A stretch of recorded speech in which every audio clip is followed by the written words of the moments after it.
Alright, what up, everybody? It's Nightmare Comics One here with my comic book reviews for the week of September 14th, 2011.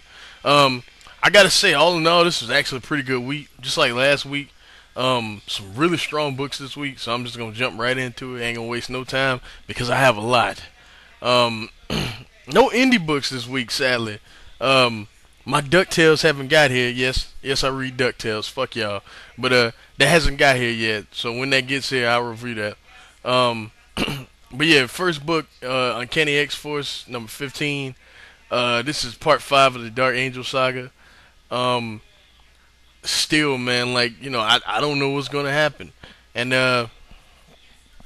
now we know that Archangel has a contingency plan now, and it's pretty fucking wild when we find out what it is. The last page of this is pretty crazy. Um, I kind of saw it coming though, but it's pretty crazy. Um, Still great book. Rick Remender killing it on the writing, like usual. You know, he's so like with this book he's so consistent. I've not read a bad issue of this comic yet, and this arc I'm really high on. I really love the first arc of this series, as I say all the time. One of my favorite X arcs, period, ever. And I'm really high on this arc too. It just all depends on how this ends. But so far, I'm on the edge. Like I anticipate this book every time I see it's coming out. I can't wait to see how this ends. So yeah, another really strong issue of Uncanny X Force 15. Then next we got Red Lanterns #1. I'm very disappointed in this book because this is one of the ones I was looking forward to because Atrocitus is one of my favorite characters, and he's the leader of the Red Lanterns, and I was really excited, and turns out this book was like nothing, like nothing really happens in it. It's not worth it, to be honest with you. It's not worth the money I paid for it, but like, and it's not really that accessible to new readers either. I kind of noticed that, like, if you they do the Atrocitus backstory, but it still seems like a little much for new readers. You know what I mean? Like, I know a lot of people that ain't familiar with this character that try to read this book. They just was lost. You know what I mean? But I still, it's alright, but of all the books from the relaunch that I've read, this is probably the worst. You know what I mean? Which is very disheartening. If the next issue is like this, I can't believe I'm saying this, but I probably would drop Red Lanterns #1. I mean Red Lanterns in general. If the next issue is like this, I can't believe I said that. I never thought I would say that when they announced all the books coming out for this relaunch, but yeah, I might drop this. You know what I mean? That's how disappointed I was by it. I like Peter Milligan, which is crazy. And the next we got Punisher Max #17. Um, Jason Aaron, Scott Snyder, Mark Waid are the 3 best writers in comic books right now. This is my opinion. And Jason Aaron does a phenomenal job with this. Phenomenal job. Just straight up. We go from one arc to the next with a bang, you know what I mean? We see, what Kingpin's planning to do because Bullseye couldn't get the job done. When he was in jail, no one killed him, you know what I mean? No one killed like, pretty much since the first arc, Kingpin's been trying to kill the Punisher. That's pretty much what this whole book has been about.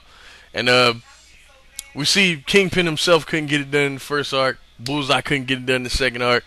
He made it out of jail, and he hired someone else that always gets the job done. And the way they it's a character that's, I don't know if they spoil it on the solicits or whatever, but I really don't want to spoil who it is, but yeah, let's just say they're bad. They're a bad motherfucker. You know what I mean? Straight up. And then the way they sell you on the fact that they're a bad motherfucker is like perfect for this book, because it's like a really just awesome scene. You know what I mean? And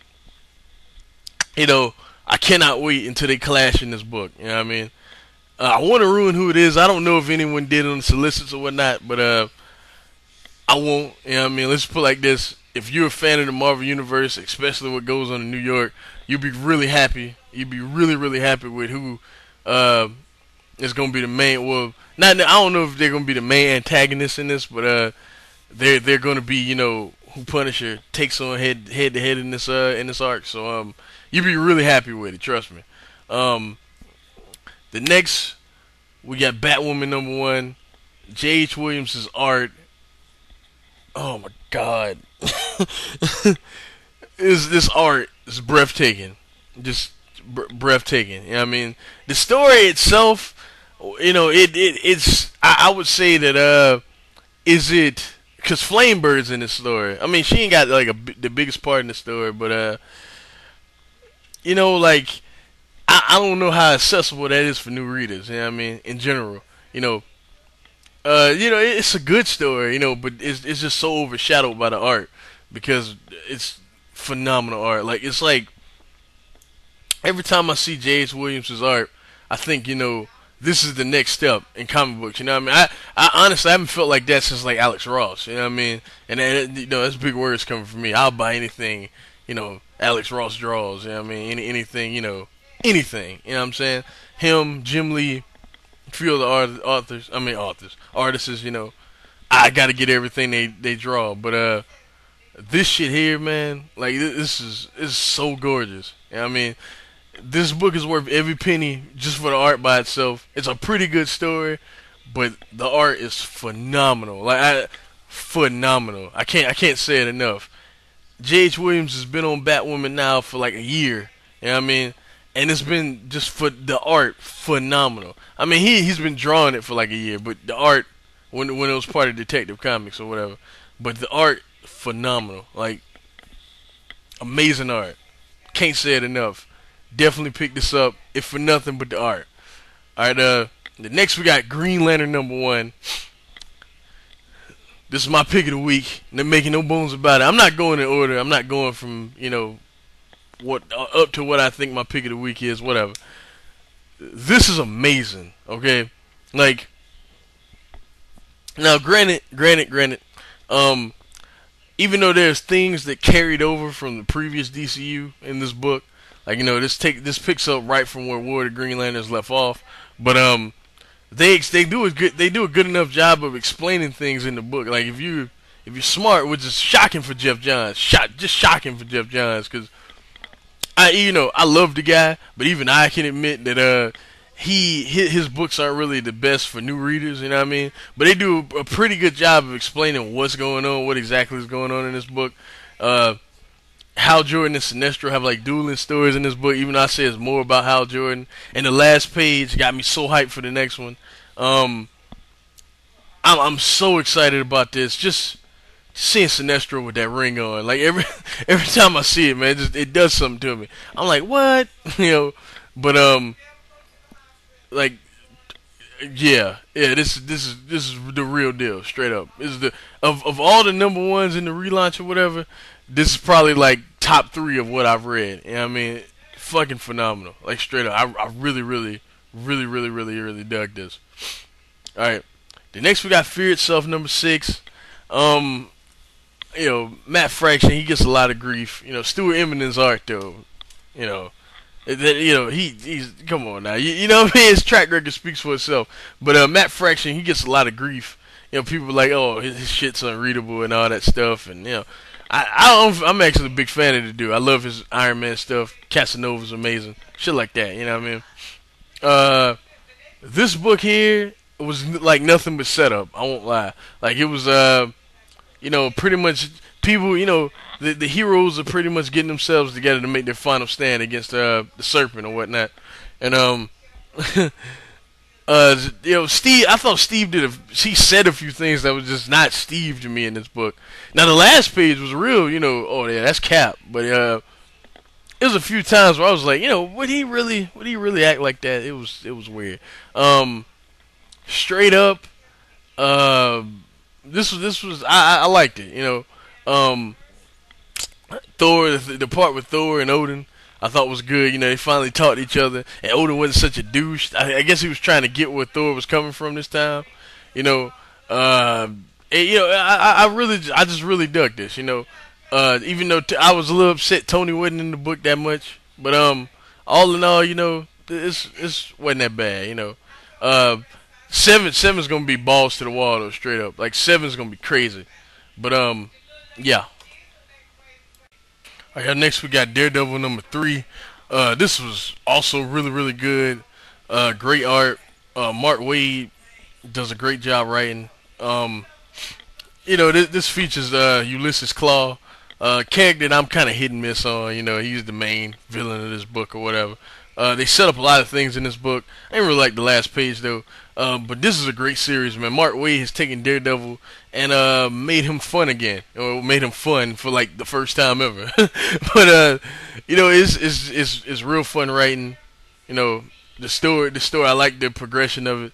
I just like what they're doing with the character. I'm a big fan of Matt Murdock anyway. Mark Waid on Matt Murdock was a dream come true for me anyway. So yeah, Daredevil #3 definitely pick up. Ain't as strong as the first two, but still a pretty strong issue. All right, the next we got Batman and Robin #1. I thought this was alright. Peter Tomasi, I'm a big fan of his work. Thought the art was really good, by the way. But I just ain't the biggest fan of Damian and Bruce teaming up together. Like I don't know. I give it another issue, but I don't know how long I'm gonna stay with this. But I figured I'd at least give it a try. But ain't nothing wrong with it. It's just I don't know. I just ain't 100% kosher with them teaming up. But the last page, the villain seems cool in this book. And I like this too. It's something I noticed about the relaunch. They are making new villains. Which I think is a good thing. They're creating new villains, and I think that's good. Because the relaunch was designed for new readers. And it would make more sense for you to create new villains for these new readers to latch onto. With their history, the history behind these new villains and the legacy of these new villains and things like that. These new characters in general. I'm down with that. I'm down with them doing that. I don't mind that. But next we got Journey into Mystery 627. This pretty much is just Mephisto, just what he's been doing during this whole fiasco going on right now. This is cool. It is what it is. It seems like everything is about to come to head pretty soon since Loki took over this book. Well, since they took Thor off of this book and added all these mythical characters and stuff like that. Seems like this all is about to wrap up soon, which I'm cool with. You know what I mean? Good book. Ain't much I got to say about it. Just good book. All right. The next we got Herc #7. Well, then finally we got Herc #7, and this is a good book too because I'm not reading Spider Island at all. Like I haven't read any of it, and I've been reading this series since the first issue, and it's one of my favorite books, man. Greg Pak and Fred Van Lent is doing a great job with this book. You know what I mean? And I've been totally on board with Herc, and I haven't been reading any of Spider Island like I said, but it was easy for me to just pick up and realize what was going on and different things like that. That's just a testament to Greg Pak's writing, and this is a fun book, really fun book. I don't know if I start reading Spider Island. I don't know, that it just don't really interest me. I'll be real, but either way though, like seems cool. Seems cool, but Herc #7, this book in particular though, is cool. You know what I mean? And it's a great moment where Herc is just thinking like, is this the closest thing I'm gonna get to my divine powers again and all that stuff? He's struggling. He's been struggling with being a human, but now he has spider powers with powers again. And it's cool, man. I really enjoyed this. I would say definitely pick it up. Well, those are all the books for this week. Little ridiculous, right? A little ridiculous. I don't know what the next video I'm gonna make. Probably I'm trying to make one in between my next comic review. But I'll let y'all later. Peace out.